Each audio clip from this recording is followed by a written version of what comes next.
Capítulo 101. Linguagens e mensagens. Em frente ao quartel, diante do portão, havia um poste com um lampião. E se ele ainda estiver lá, lá desejamos nos reencontrar. Queremos junto à sua luz ficar, como outrora, a sós. Nossas duas sombras pareciam uma só. Tínhamos tanto amor que todos viam e ficavam a contemplar. Quando estávamos junto ao lampião, como antes, havia algo no ar. Gritou o sentinela, que soou o toque de recolher. Um atraso pode custar 3 dias, então já estou indo, dissemos adeus e como gostaria de ir contigo, mas era preciso correr. O lampião conhece teus passos. Seu lindo caminhar. Todas as noites ele queima, mas há tempo se esqueceu de mim. E caso algo ruim me aconteça, quem vai estar junto a ele com você, enfim? Do tranquilo céu, das profundezas da terra, me surge como em sonho, teu rosto amado. Envolto na névoa da noite, será que voltarei ao nosso lampião, como antes, para ficarmos lado a lado? Em um tempo polarizado, algo extraordinário ocorreu em improvável combinação. Uma triste gaita, um mero acordeão e a inebriante voz de Marlene Dietrich, soando uma canção masculina que desarmava qualquer batalhão.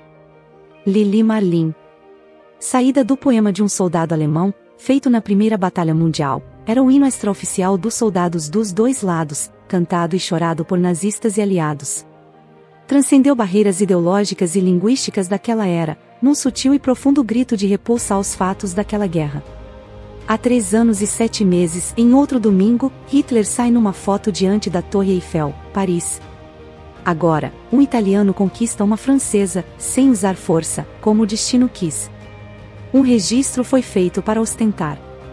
O outro, gravado só na alma, para eternizar.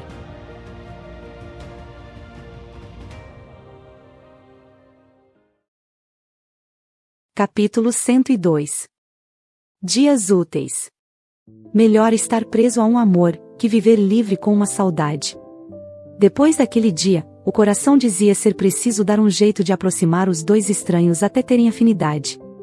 A semana se arrastou. Na quarta, 26/1, Argentina e Bolívia, com a Alemanha e Japão, relações legais cortou. Na quinta, 27, a Libéria, aos teutônicos e nipônicos, inimizade declarou. E um novo domingo chegou. Dia 30. A Conferência de Brazzaville, composta por líderes de colônias africanas francesas livres, iniciou. Regida por Charles de Gaulle, que decretou a potência francesa permanecer unida, os nativos das ilhas ter os mesmos direitos dos franceses e a chance de uma total independência rejeitou. No mesmo tempo, em Toulon, naquela mesma esquina, aquele par se reencontrou. Numa falsa impressão de coincidência, na hora não formalmente marcada, mas que a lembrança de uns minutos radiantes forçou. A artimanha maliciosa. Típica tática de avanço no jogo do amor. Pauline e Ernesto trocam as primeiras palavras, e uma dependência sentimental crescia, e que em 7 dias, não se apagou.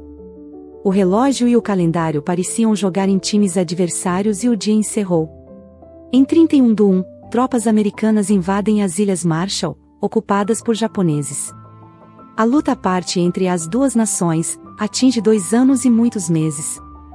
Zontag, Domênica e Dimanche. Variações em alemão, italiano e francês, do dia entre sábado e segunda, pontuando um romance. Ele falava um pouco da língua dela. E ela, da dele sabia um pouquinho. Herança de territórios vizinhos facilitando a comunicação. O que não se entendia, o afeto traduzia, já que de idiomas não faz distinção.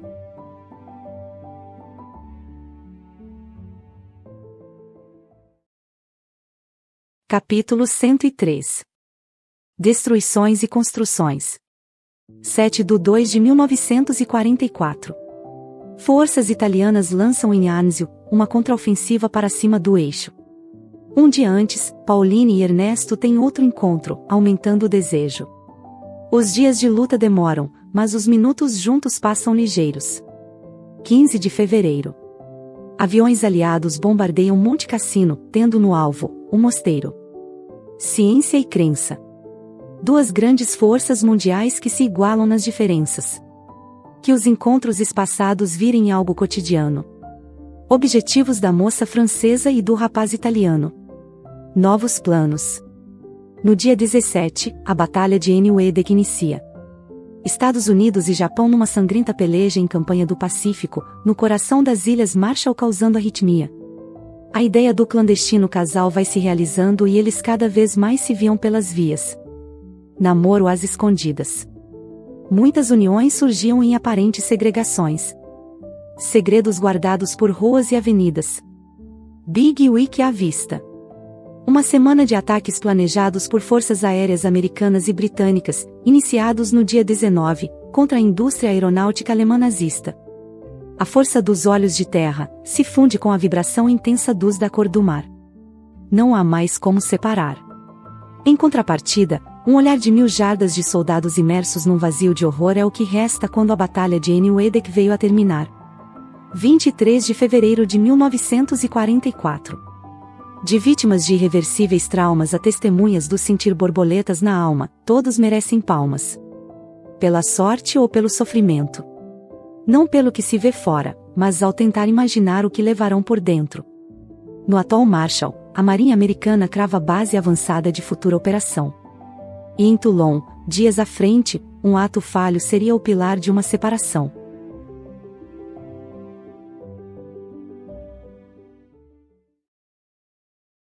Capítulo 104.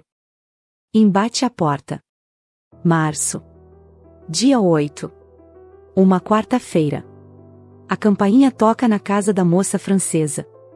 Algo incomum naqueles tempos, e nos membros da família causando estranheza. O pai atende, é Jackie, amiga da filha procurando a colega, mas ela não está. Surpresa dividida pelas duas partes, já tendo a mãe ao fundo, a espiar.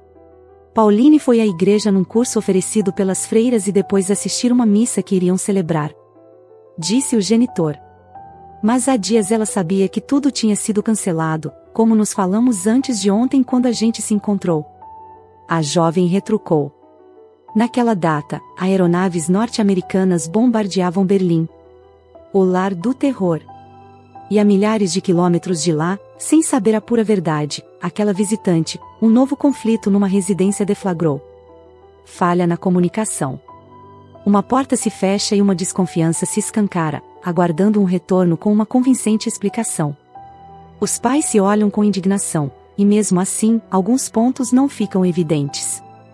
A superatenção dada aos assuntos que os cercavam, impediam de enxergar o que estava bem na frente.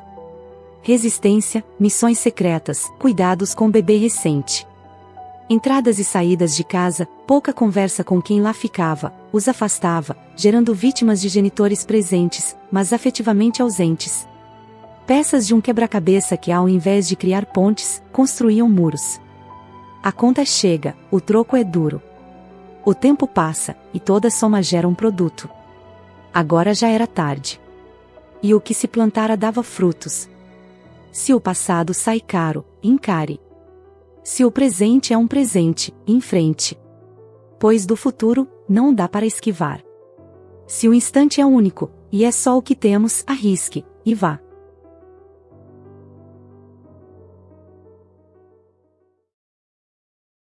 Capítulo 105. Causa e efeito. Cada um tem sua própria batalha. Externa ou internamente travada. E ao término não há medalha, além do mérito de ter persistido e se mantido até ali, na caçada. Um chamado íntimo da vida que nos convoca para revelar quem é capaz. Talvez a maior de todas as guerras seja a simples dinâmica de viver em paz.